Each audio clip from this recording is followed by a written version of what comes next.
What's going on, everybody? Welcome to my YouTube channel. My name is Kieran. I help people using a spiritual perspective.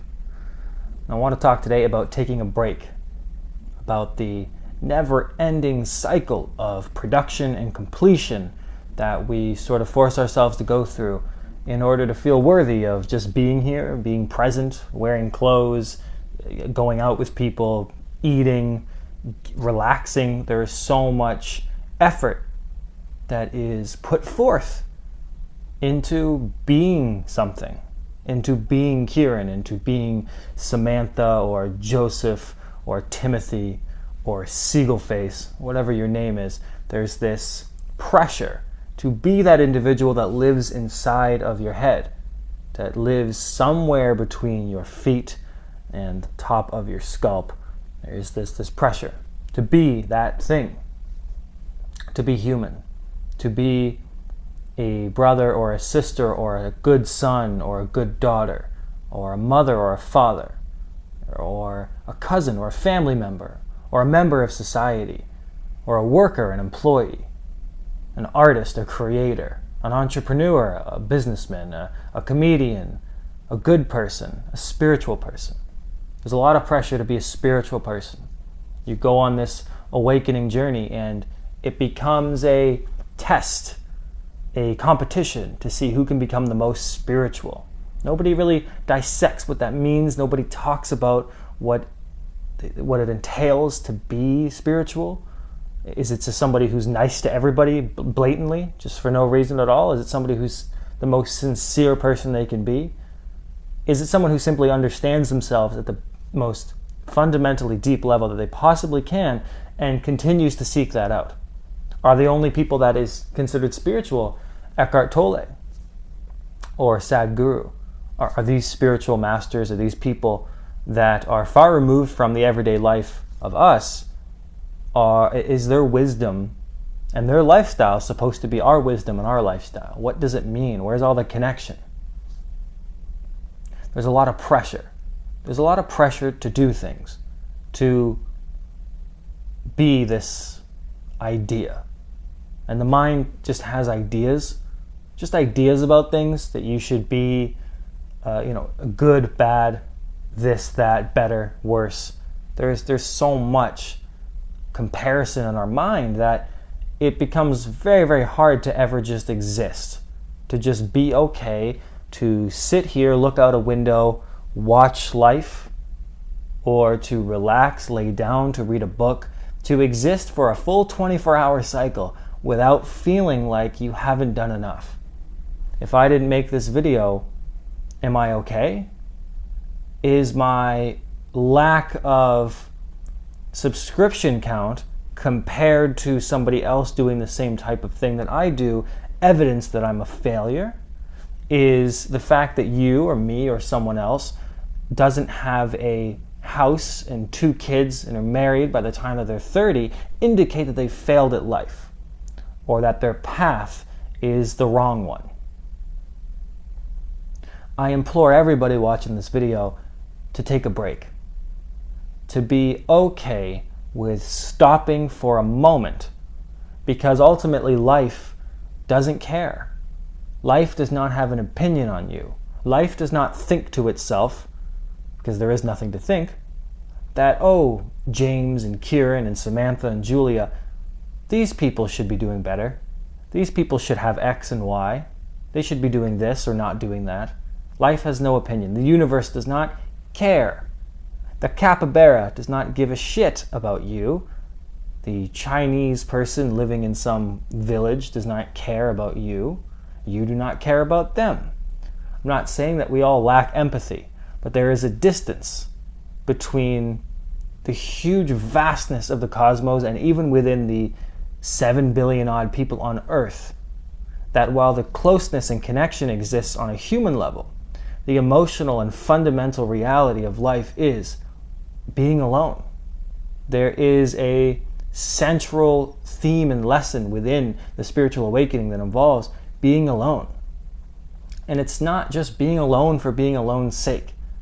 It's not about sitting at home and crying on your bed, though that's sometimes part of it. It's not about owning being single, though that's sometimes part of it. It's not about learning to take care of yourself, that's sometimes part of it. It's never just this one thing. Being alone, taking a break is about fundamentally coming back to the idea that it's okay. It's okay that you haven't done everything that exists in your head. It's okay that someone else has done something or that someone else hasn't done something. It doesn't matter. Life, the universe, there's no opinion. And if you think God cares that you haven't made $1 million yet, pick a different God or abandon it altogether, because any deity, any outside influence of power that has some weird expectation of you that you cannot live with should not be within your realm of beliefs. You shouldn't have to compare yourself to the ideology of others or other structures that have already existed. We shouldn't have to create a spiritual narrative for ourselves that in order to be safe or welcomed on this planet or to feel at home, we need to complete various tasks and goals. That is a requirement of society often, but not a requirement of being alive. There's no requirement to being alive other than, people had sex, I guess, right? Or that some sort of a sperm met an egg at some point, maybe at a cocktail party and they got along. But whatever the case may be, there's no obligation to even be here. That's why people can kill themselves. There is always an out. There's always death. There's always an end. And yet there's always a beginning.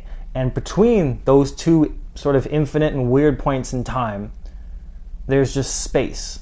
And what we do in that space determines our suffering and determines how willing or unwilling we are to keep going or to feel better about ourselves or to make different choices. And of all the things that you think you could fill up in your day and all the things that you think you should do this week or this month, ultimately you feel exhausted and stressed and you don't feel any closer to this feeling of happiness or peace that we're all basically just chasing after, that we're all trying to obtain.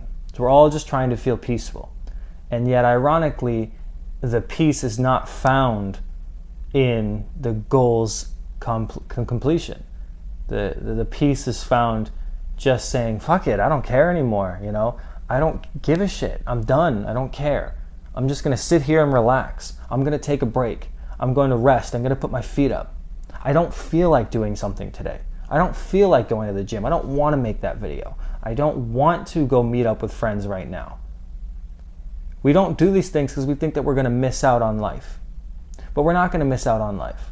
Life's not going to miss out on us. There is no right or wrong. There's no path that can be misconstrued to say, oh, this is the wrong path. And the evidence for this is that you're here, hello, welcome, right here on this planet right now, in this moment, existing. That's where you're supposed to be, because that's where you are. There's no other evidence to the contrary. Where you are right now is where you're supposed to be, because here you are. There's nothing you can do about it. That you can't go back in time, you can't go forward. There's no time travel, probably, and there's no changing anything. There's just where you are right now. And the ironic thing is that the more we try to escape that by living in the past or trying to impatiently get to the next thing, we miss out on peace and we miss out on the actual speed of our life's journey, because we're trying to control things, which actually alters the speed of our own journey, our own life, our own path. So don't be afraid to take a break. Don't be afraid to rest, relax, go to sleep, sleep in. Don't be afraid to do things. Of course, doing things is great. Gives you a sense of purpose, but don't be afraid to just ingest life. Take a break. Don't force yourself to do everything. Don't put up with lower versions of yourself telling you that you need to do this or that. Don't compare yourself to other people. Don't even compare yourself to the idea you have in your head about yourself in the future. Just take a break. Take a moment, breathe, take a step back, and just say to yourself, today, 24 hours, let's just see what happens. Let's see if I can be okay. And if I can be okay today, then maybe tomorrow I'll be okay. And then maybe, just maybe, for the rest of my life, however long that is, I'll be at peace.